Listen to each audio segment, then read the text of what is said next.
Hello guys, this is the video tutorial for the first day with the burning type. So let's get started right away. Go to the folder, day 1, open the Bebas font and install it. It's already installed for me, so that's how. Now close it, open your Photoshop. I have it already open over here. Now you need to make a new composition with these dimensions. I'll increase the resolution to 150. It doesn't matter because we're not printing it. So let's go ahead and click OK. Here we are. We'll take the text tool and type. Okay, so I'm gonna type in, say, type and press the tick mark. Now select your move tool, press Ctrl A and then align horizontal centers. Now Ctrl D to deselect everything. Um, I like my type to be in the bottom portion of the composition of the canvas, so I'll go ahead and hold my shift key and then drag it a little. Okay, so now that is done. Now go to file, open, desktop, day 1 and open the fire.jpg. You don't need to do anything over here now. You just go to file, save as, and save this as fire map. Make sure to save it as a PSD file, Photoshop document. Save. Now go ahead and select this option. You might find a square over here, which actually is the first option over here. So just it doesn't matter. Select any one of these three and go here. Right click, duplicate layer. Now over here, instead of this document fire map, select untitled one, which is our original composition, and press OK. Now you don't need this anymore, so close it out. And here we have it. What we did is we duplicated the file layer from that file to here. So we'll put it behind the type and now go to file, open, and open the patches of rust grunge texture, and you need to do the same thing. So right click, duplicate layer and choose untitled one. Okay, close it out. Here drag the texture layer over the type layer. Now what we need to do is we need to create a clipping mask. Now there are mainly two ways to do this. The first one is right click over here and click on create clipping mask. But the better thing to do is press and hold your alt key or option key on the Mac, and when you move your cursor in between these two layers, notice how it changes and click, release the alt key. So here you have made a clipping mask. I switched over to my move tool over here. So when you're moving the texture over here, you can see that it's clipped to the type layer. Now double click on the name and name it as grunge texture. It's very important to name your files always. And following suit, now select your type layer, go to this FX panel over here and select bevel and emboss. Scoot this over a little bit so that you can see better. In technique, choose chisel hard, and for size a value of 2 or even 3 is fine. Yeah, make it 3 and press OK. Now what you need to do is right click on this layer and choose rasterize type. Now it was a vector layer originally because it was a text layer, so we rasterized it so that we can apply our filters over here. So need to go to distort and then displace. These values, they are fine. Press OK. When prompted, go to the day 1 folder and choose your fire map. Click open. I'll press and hold the Z key and then drag right in order to zoom in. Oops, too much. Press and hold the space bar and drag to navigate. I'm zooming a little bit out. Here. Now go to the blend modes over here where this normal is written. Click and select linear burn. Now you have the effect which we are going for. Now press Ctrl 0 to fit the screen. We need to add the other elements now. So go ahead, File, Open, and open all these three images which we haven't used till now. They'll open one by one. First and foremost, go to this layer. Again, any one of these three. Right click, duplicate layer, untitled one. Okay, close. Over here. Where is the file layer?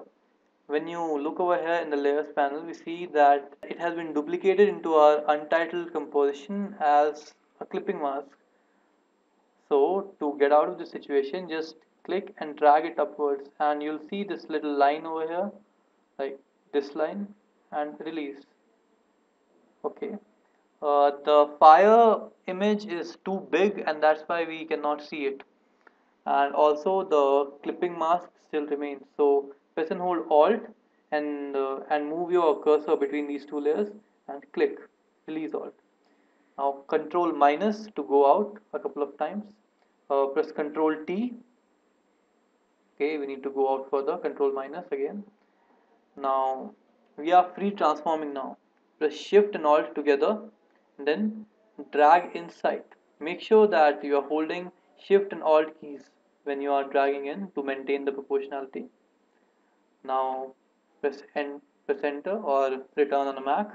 Press Ctrl 0. Now to just retain the fire from the black background, what we need to do is we need to change the blending mode of this layer.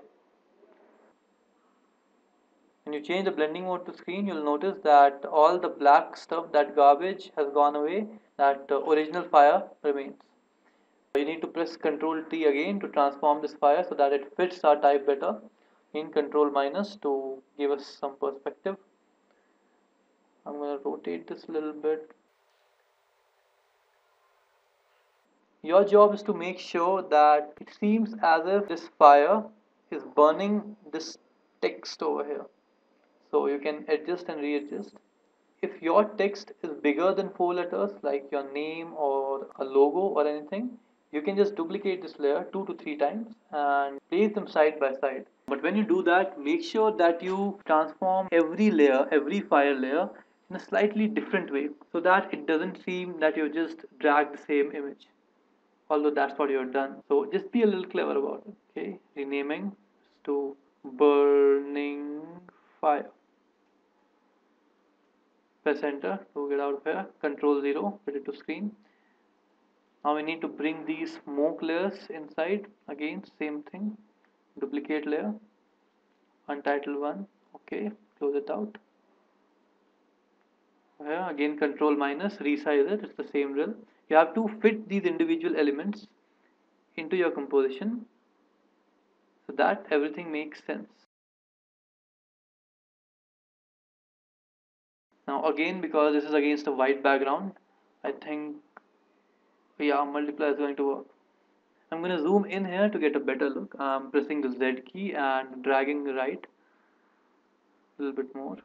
Press V to get to your move tool or select it from over here. Now make sure this is selected, rename it like right smoke or whatever you see fit. Now move this, control minus. I'm going to reduce the opacity over here a little bit. That looks good to me. Press enter to escape out of there. Now if you want, you can go ahead and give it a little blur. Go to Gaussian blur. You can see the preview over here, like the radius of 2 is too much. It's not looking natural, so I'm going to decrease the radius. A very subtle effect. So a value of 0.5 is fine for me. This looks good to me. I'm gonna get the other smoke layer in now. Again, right click, duplicate layer, choose the untitled one, the one in which you want to duplicate our image in. Okay, close this out. Oh, control minus. In now background is black.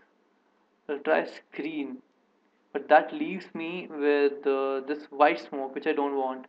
I'll go ahead and choose subtract from here. That'll make it black. Now again, Control T, Shift and Alt,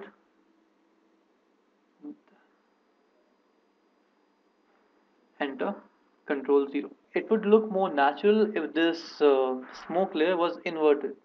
So go to Edit, Transform, West Transform, and flip horizontal. Now it looks more like it. Control T and readjust it a little bit.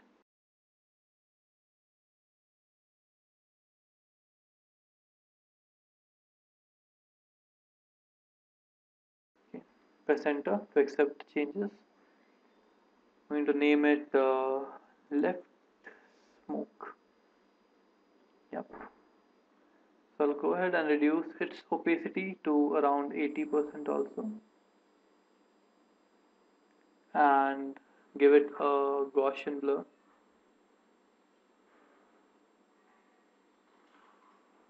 I think this needs a little bit more blend in.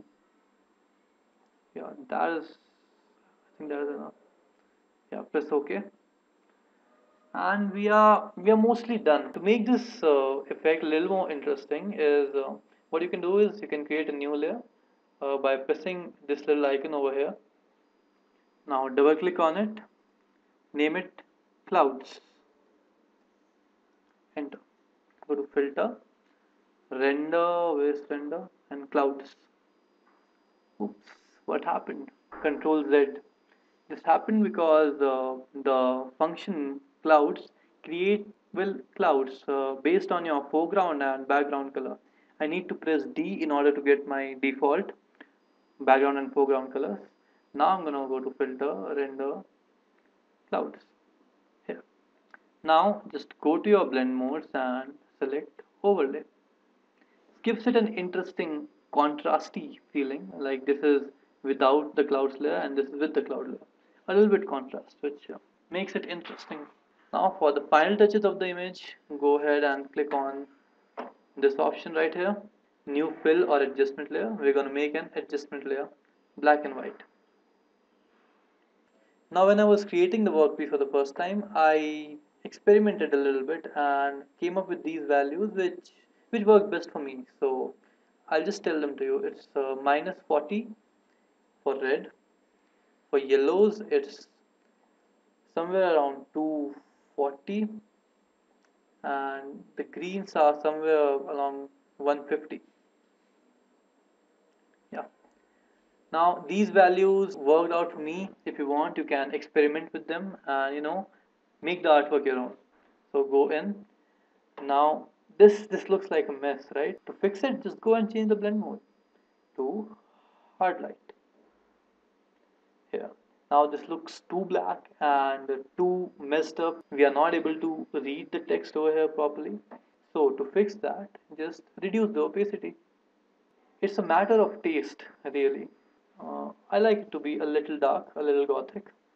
So I'll go ahead and leave the opacity at around say 50%. Press enter and we are done.